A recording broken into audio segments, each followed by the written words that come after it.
افلا یعلم اذا بعثر ما فی القبور وحصل ما فی الصدور ان ربهم بهم یومئذ لخبیر افلا یعلم اذا بعثر ما فی القبور۔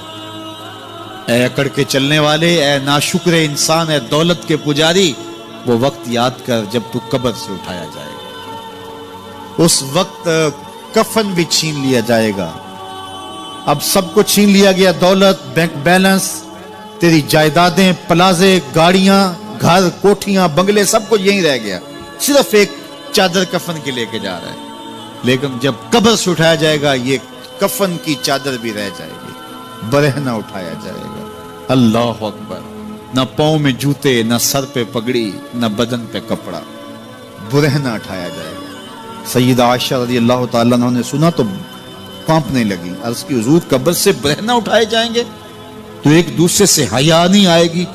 فرمایا عائشہ معاملہ اس سے بھی آگے ہے، کسی کو ہوش ہوگی تو حیا آئے گی، ہوش اڑے ہوئے ہوں گے، خوف قیامت طاری ہوگا، قبروں سے یوں لوگ اٹھائے جائیں گے۔ افلا یعلم اذا بعثر ما فی القبور۔ اب بوسرا کا جو مفہوم ہے، جو ترجمہ اور معنی ہے وہ تو رہے، بوسرا کا جو صوتی آہنگ ہے، جب بولتے ہوئے ایک جھٹکا لگتا ہے تو قبروں سے اٹھتے ہوئے لوگوں کی کیفیت معلوم کرنے کے لیے بوسرا کا صوتی آہنگ ہی کافی ہے۔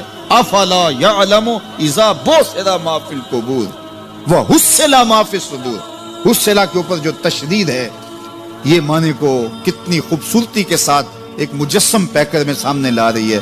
اللہ فرماتا پھر وہ وقت آئے گا جو سینے میں ہوگا وہ تشت ازبام ہو جائے گا۔ آج آپ مجھے نیک سمجھتے ہیں، میں آپ کو اچھا سمجھتا ہوں، لیکن میرے سینے کے اندر کیا چل رہا ہے یہ آپ کو نہیں پتا۔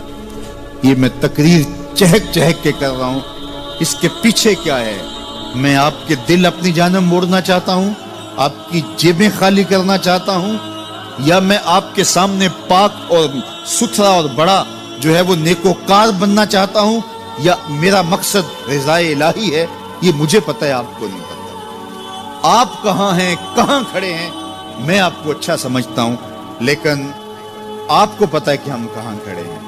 لیکن قیامت کے دن یہ ساری چیزیں سامنے آ جائیں گی۔ وَحُصِّلَ مَا فِي الصُّدُورِ، اور سورہ الطارق میں فرمایا یوم تبلی السرائر فما لہ من قوت ولا ناصر۔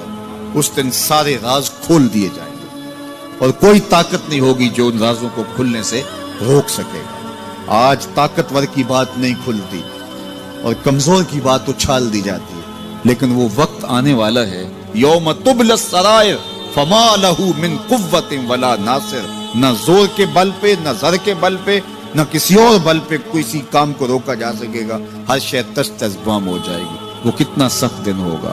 اے داور حشر میرا نامہ اعمال نہ پوچھ، اس میں کئی پردہ نشینوں کے بھی نام آتے ہیں، تو وہ کتنا سخت دن ہوگا۔ وَحُصِّلَ مَا فِي الصُّدُورِ إِنَّ رَبَّهُمْ بِهِمْ يَوْمَئِذٍ لَخَبِيرٌ۔ بے شک ان کا رب اس دن ان سے خوب باخبر ہوگا۔ وہ آج بھی باخبر ہے، لیکن آج کئیوں کو یقین نہیں کہ وہ باخبر ہے، لیکن اس دن سب کو یقین ہو جائے گا کہ میرا رب اس سے باخبر ہے۔ جب پرانی تصویریں چلنا شروع ہو جائیں گی، جب ساری ویڈیو سامنے آ جائے گی، زندگی میں جو کیا، تنہائی میں، اعلانیہ، خفیہ، جہاں جہاں جو کیا، داد عیش دی، سب کچھ تشت ازبام ہوگا۔ سب کچھ جو ہے وہ سکرین پہ چل رہا ہوگا، کوئی چیز بھی تشت ازبام ہونے سے نہیں رہ جائے گی۔ تو پھر بندہ کہے گا اوہو یہ تو سب میرے مالک کو پتا تھا، لوگوں کی نظروں سے چھپ سکا، رب کی نگاہوں سے تو نہیں چھپ سکا۔ اس کی نگاہوں سے کون چھپ سکتا ہے؟ یہ یقین آج اپنی روحوں میں اتار لو، اچھی طرح سے جذب کر لو۔ گناہوں سے بچنے کا اکثیر نسخہ ہے یہ یقین کہ میرا رب مجھے دیکھ رہا ہے۔ یہ یقین جب روح میں جم جائے، خیالوں میں اتر جائے، اعتقاد کا پختہ حصہ بن جائے، پھر بند کوٹڑی میں بھی جرم نہیں ہو سکتا کہ میرا مالک تو مجھے دیکھ رہا ہے۔ آپ دیکھتے نہیں کہ جب ساتوں دروازے بند کر کے بت کے اوپر موٹا کپڑا ڈال کے زلیخا بولی ہے تلک یوسف اب تو آ جاؤ نا، اب تو کوئی نہیں دیکھ رہا، قال معاذ اللہ، تو جناب یوسف نے کہا میں اللہ کی پناہ میں آتا ہوں۔ اللہ اکبر!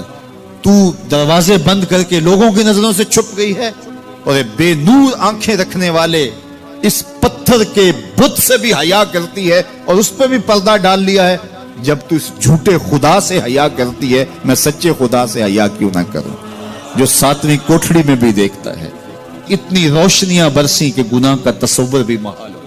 تو یہ یقین کہ میرا اللہ مجھے دیکھ رہا ہے, یہ انسان کی زندگی میں نظم پیدا کرتا ہے.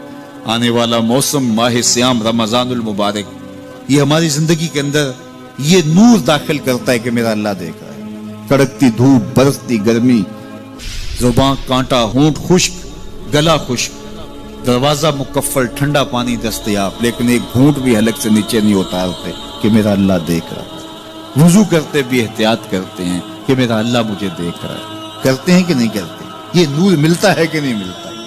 اس کو پھر جذب کر لینا چاہیے تاکہ یہ زندگی میں چھا جائے, کیونکہ جو رمضان میں دیکھتا ہے وہ غیر رمضان میں بھی دیکھتا ہے. اور پھر پانی نہیں پیتے کہ اللہ دیکھ رہا ہے, کھانا نہیں کھاتے اللہ دیکھ رہا ہے, لیکن جب آنکھ بھٹکتی ہے تو اس وقت اللہ نہیں دیکھتا, جب خیال بہکتا ہے تو اس وقت اللہ نہیں دیکھتا. رشوت میز کے اوپر سے لے رہے ہوں یا نیچے سے لے رہے ہوں تب نہیں اللہ دیکھ رہا ہوتا, اللہ صرف کھانے اور پینے کو دیکھ رہا ہوتا ہے. یہ جو ایک نور آیا